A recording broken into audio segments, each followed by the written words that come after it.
"There's something I've been hiding," my brother said to me.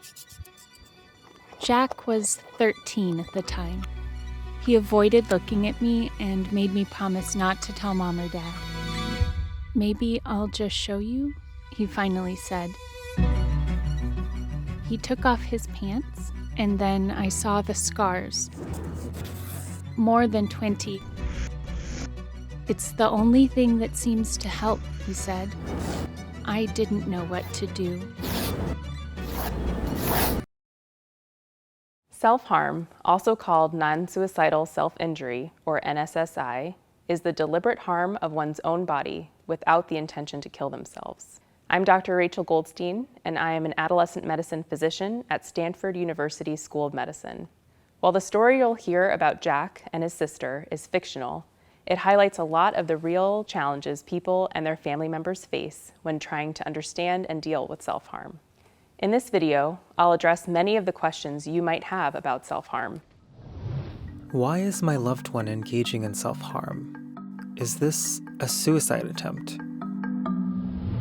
First off, it's really important to recognize that self-harm is not the same as a suicide attempt. In fact, by definition, a person engaging in self-harm is not attempting to kill themselves.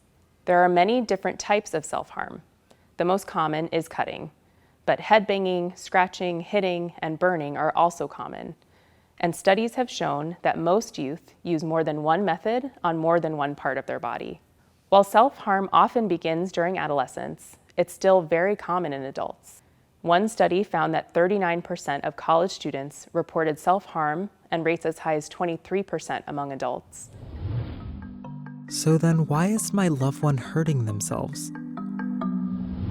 Each person is unique and may engage in self-harm for different reasons, but the most common reason is to regulate internal emotions, specifically negative emotions like anxiety, depression, and loneliness. Think about it this way.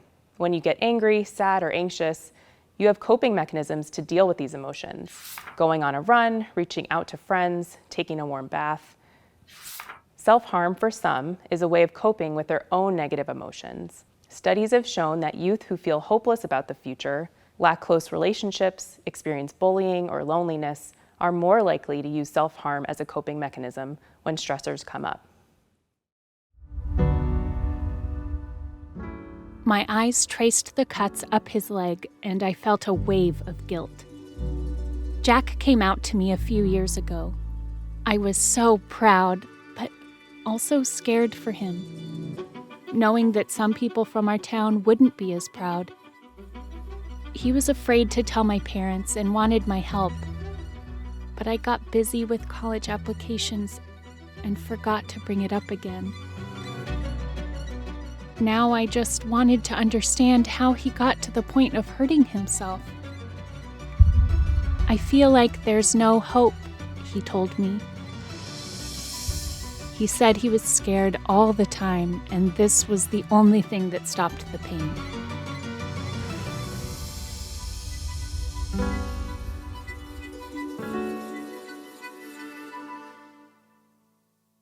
The fact that causing yourself pain helps to deal with the pain can be really confusing for loved ones to understand. Why would you hurt yourself to stop the pain? But if you consider other common coping behaviors people engage in to avoid negative emotions, drugs, alcohol, gambling, risky sexual behavior, self-harm can be thought of as just another coping behavior on the spectrum of maladaptive coping mechanisms. People struggling with self-harm can often feel like they have no other option to stop the emotional pain they are experiencing. This story also illustrates an important point about self-harm. LGBTQ+ youth are particularly at risk. LGBTQ+ youth are more likely to experience stigma, prejudice, and discrimination, which can lead to many of the risk factors for self-harm, like depression, anxiety, bullying, and violence at school. In fact, one study found that LGBTQ+ youth are as much as 4 times more likely to engage in self-harm than as heterosexual youth their same age. My little brother had been living with this immense pain. I couldn't come up with any words to say, so I just grabbed him and held him, tried to show him that I was there, that he wasn't alone.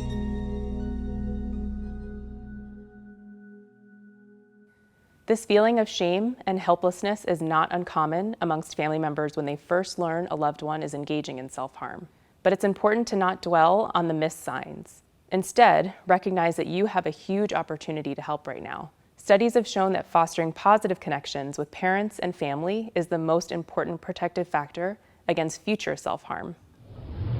So if I or my loved one is engaging in self-harm, what should I do?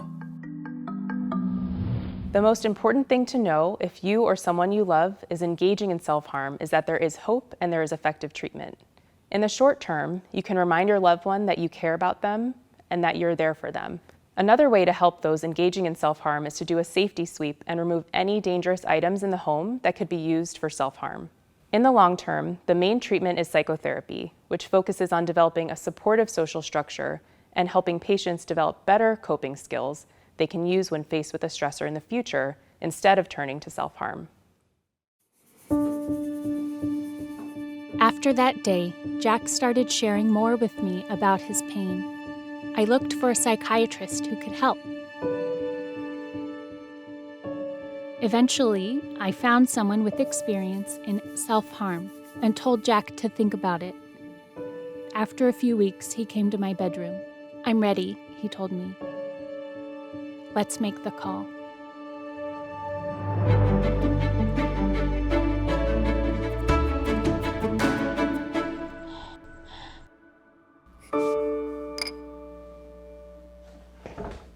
For additional help or resources, please reach out to your healthcare provider.